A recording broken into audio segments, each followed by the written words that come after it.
ازاي تخس من بطنك وتنسف الكرش؟ اكتر سؤال بيجي لي، يعني السؤال اللي الناس كلها بتساله طول الوقت، ازاي اخسس البطن؟ انا عاوز اخس من بطني بس. تمام. فالنهارده ان شاء الله هعرفك كل الخطوات وايه اسباب اصلا دهون البطن دي وازاي تتخلص منها، بحيث ان شاء الله يكون الموضوع شامل وكافي وان شاء الله يساعدك فعلا تتخلص من دهون البطن. اول حاجه لازم تعرف ايه اسباب تراكم الدهون في منطقه البطن اصلا. تمام. وهم 5 اسباب رئيسيه.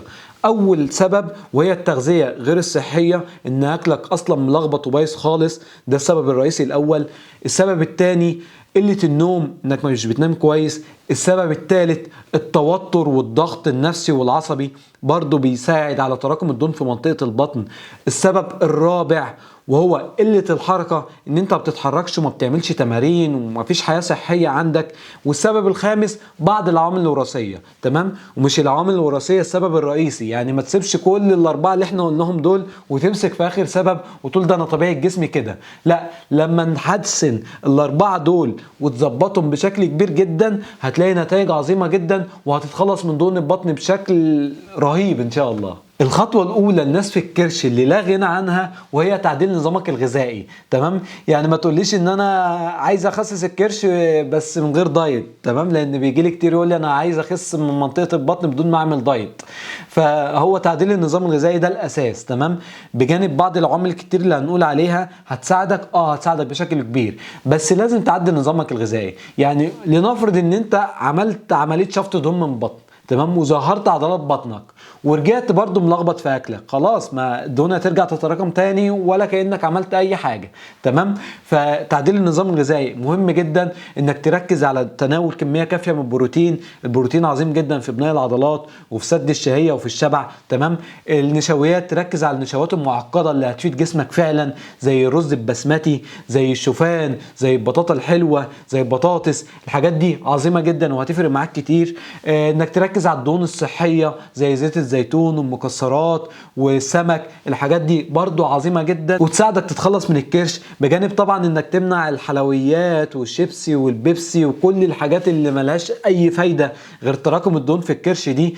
الاطعمه المصنعه، الحاجات المضره دي كلها. يعني حاول يبقى فيه اسلوب حياه صحي عشان تحافظ على شكل جسمك وتحافظ على صحتك اصلا، تبعد عنك الامراض والسكر والضغط وكل الامراض دي. يعني الامراض المزمنه مرتبطه بشكل كبير جدا بالسمنه. فانت ما تبدا تظبط اكلك هتلاقي فيه طاقه في جسمك، هتلاقيك نشط، هتلاقيك فايق، هتلاقي جسمك حلو، هتلاقيك قادر تعمل رياضه، هتلاقي في حياه صحيه كده، في سعاده عندك. تمام. الخطوه الثانيه وهي التمارين الرياضيه الفعاله. تمام. واكتر حاجه فعاله في نسف دهون الكرش وهي المشي السريع. يعني لو اتمشيت كل يوم 45 دقيقه حلو جدا، ويكون ماشي سريع بهرولة كده، او ماشي على سرعة 6 ل 6.5 على المشاية زي الفل. تمام. فالمشي السريع عظيم جدا، والكارديو عموما برضو عظيم جدا. يعني لو بتحبش المشي وعايز تعمل كارديو، اصلا المشي جزء من الكارديو، فالكارديو حلو جدا. اتمرن 2 3 كارديو في الاسبوع، بجانب لو نزلت الجيم ولعبت رفع اثقال حلو قوي، هتبني العضلات وهتخسر الدهون في نفس الوقت، فهيبقى حلو قوي. والفيديو الجاي ان شاء الله هنعمل بقى عن 3 اسرار لخسارة الدهون وبناء العضلات في نفس الوقت ان شاء الله يعني. تمام. فالتمارين الرياضية انك تعمل تمرين بطن، البلانك والكرانشيز والحاجات دي برضو كويسة جدا، هتساعد في تقوية عضلات البطن، بس طبعا مش هي الحل. يعني اصلا ما بتقوي عضلات البطن وفيها طبقة دهون انت هتحس ان الكرش بيكبر معاك في الاول، فمش هي الحل ان انت تقعد تتمرن طول الوقت بطن. تمام. فتقوية عضلات البطن كويس، كويس، ما ده حلو جدا، بس مش هينسف الكرش. تمام. تالت خطوة وهي تحسين نمط حياتك. تمام. حاول تبعد عن الضغط النفسي والعصبي وتقلل التوتر،